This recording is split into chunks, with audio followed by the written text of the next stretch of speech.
你有看过这个人吗？从黑白的证件照到柔焦美颜的卡通大头照，他在台湾街头屹立不摇数十年，甚至还被封为是高雄的不老传说。今天就让我们一起来聊聊这个占据街头的神秘人士吧。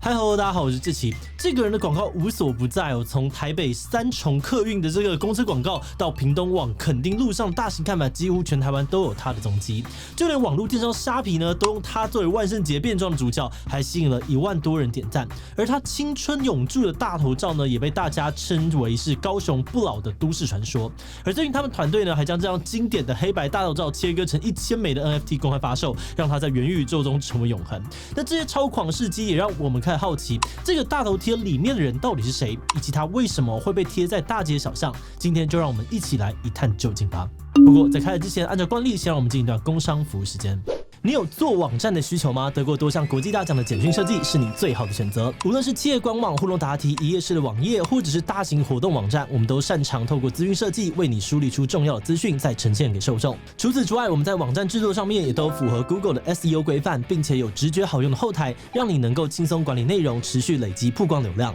现在就联系我们，让我们根据你的预算跟目标，为你量身打造一个最适合的网站。也欢迎点击资讯栏看我们更多的作品哦。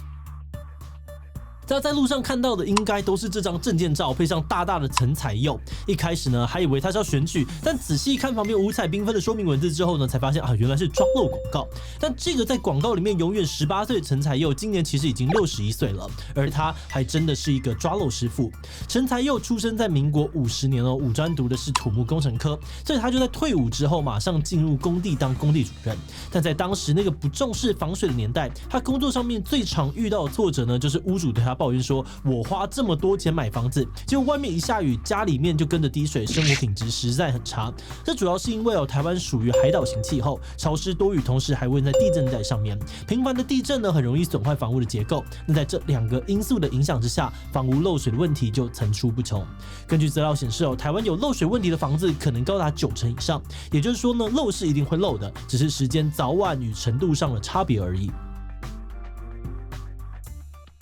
当时刚进入建筑业的陈彩佑一直都很想要解决台湾房屋频繁漏水的问题，因此他会从盖房子的阶段就会在未来可能漏水的地方做预防性处理。但全台湾的房子那么多，没有经过防水处理的房子还是占大多数。他为了帮更多人解决问题，就决定要进一步成立陈彩佑治漏技研公司，针对已经漏水的房屋提供维修服务，从预防开始走向治疗。而且听说陈彩佑治漏技研并不是普通的抓漏公司他们最大的特色就是会自己实验防水材料与研发抓漏工法，甚至还发明了他独有的阻断外墙渗水工法必胜专利。而且陈彩佑呢，当年在工作之余还会去补习班上课，努力把相关的工作证照都考到。所以如果你去他的官网看你会发现呢，他不只是工地主任，还是防水技术室、品管工程师、模板支撑工业主管、挡土开挖工业主管等等。只不过没有想到已经这样子了，彩佑呢还是不知足，他还决定要读研究所，持续的精进自己。最后他也分别在正修与树德科技大学取得了硕士学位，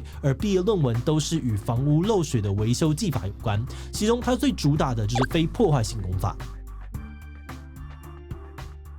大家不知道有没有遇过房屋漏水的经验很多抓漏公司都是头痛医头，脚痛医脚，动不动呢就打墙打地板。不只是这屋主可能会好几个礼拜无家可归，无厕所可用，最惨的还可能是墙壁、地板都敲光了，还是找不到漏水的根源。而陈彩佑觉得其他的抓漏公司都太粗鲁了，他主张抓漏呢就像是中医看病，需要望、闻、问、切来找出问题，像是观察建筑物外观的白滑、青苔，或是查看这个家中壁癌与水痕来判断渗水路径，并且使用非破坏性工法，以不敲打、无噪音、无灰尘为目标，用对住户与环境影响最小的方式来对症下药，断绝漏水的根源。听说陈彩佑的抓漏技术呢，也真的得到了不少人认可。根据他在104人力银行刊登的资料，除了一般民宅之外，就连圆山大饭店、海参馆研究中心、统一梦时代、汉来大饭店等地，都曾经找他来施作工程。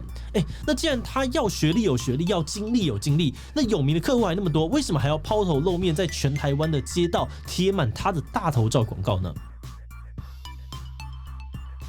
就像我们刚刚所说的，买到老阿祖可都是全台湾民众心里共同的痛，因此许多抓漏厂商也顺势而生。那在以前没有网络的年代，最有效曝光广告的方式就是刊登在报纸上，或是贴在路边的电线杆上。但抓漏厂商一多，也就出现良莠不齐的状况。很多人都遇过，明明花了大钱找厂商来维修，噪音、灰尘不方便都忍过去了，但结果却还是大雨一来，家里就跟着下小雨。那之所以会这样除了抓漏本来就很靠技术之外，也是因为维修漏水的时候需要在建筑物完全干燥的时候进行，也就是说呢，一定要在晴天时施工，却必须要等到下次雨天才能够验收。那如果没有修对地方，当然就会遗漏再漏。只不过这时想要再联络厂商来处理呢，不是被拖时间，就是要再收一次钱，有的时候还可能遇到厂商直接人间蒸发的状况。因此抓漏厂商的信用与保固制度就很重要，但这些痛点呢，反而被陈财务转化为他强力宣传的重点。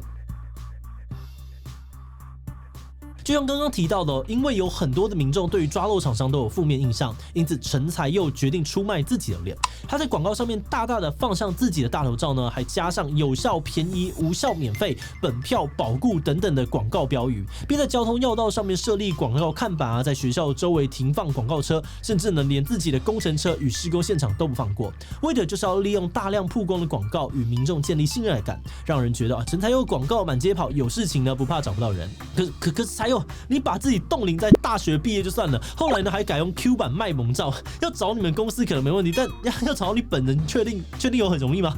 不过话说回来尽管在学经历啊、技术、广告通通到位的情况，陈财佑在经营公司上面还是面临了一个很大的困难。防水抓漏这个行业跟大部分的传统产业一样正面临找不到新人、技术难以传承的困境当中。况且抓漏需要在大太阳底下施工，不断的弯腰、爬高、搬重物，真的是又热又累，辛苦的程度是一般大众难以想象的。所以即使呢有人应征愿意留下来的也是少数。不过陈财佑却认为抓漏虽然辛苦，但属于技术性工作，不容易被取代。因此他决定跟母校正修科技大学合作，让学弟妹到他的公司担任实习生。一方面呢，他认为可以增加学生的实务经验，另外一方面也可以将自己的技术传承下去。只不过每年20-30位的实习生毕业后呢，大概也只有4位会留下来继续从事这份工作。但听说财务哥并没有因此气馁反而利用了当兵学到的经验，将自己的抓漏工法写成了书面 SOP， 教导员工与实习生，并且培训了多位的公务组长，由资深的师傅们带着新员工实际学习。在今天的观点以前呢，我们真的要强调一下，这里真的不是业配，真的只是因为我们觉得陈财佑的广告，特别是那个逆天童颜的部分，实在是太过猎奇了，很好奇他本人的故事才会决定要做这样的一集。一开始我们其实也抱着我看你多厉害的心态，想要找到有关陈财佑的猎奇故事，但没想到挖一挖之后，却发现他不只很会广告而已，就连在学历啊、证照与技术层面呢，也都相当的重视。另外，我们也发现陈财佑偏生虽然不太常接受采访但他却不吝啬公开他的抓漏技术，不只用系统性的方式教导给员工呢，甚至还会将教育训练的资料、施作工法的影片，通通都放在官网上面，让有需要的民众都可以了解。网站的设计虽然简陋，但是内容真的非常丰富。而且这种完全公开透明的方式呢，在过往以师徒制、口碑行销为主的修缮产业当中并不常见。或许他也是因为这样，才成功的开拓出属于他自己的目标消费者。那最后，我们也想来问大家你觉得关于陈财佑可能让你很意外的 point 是，不老传说的本尊居然已经61岁了。B 他居然有在认真抓漏。C 抓漏抓到变成发明家，他的专利也太多了吧。C 他有双硕士学位，也太厉害了。其他留言告诉我们吧。最后，如果你喜欢今天的影片，欢迎分享出去，让更多人知道陈财佑是谁。此外呢，也可以点击这个地方看看 Hyde Payne Harold 以及 Alan Pro 到底是谁。那么今天的这一期就到这边告一段落，我们就明晚再见喽。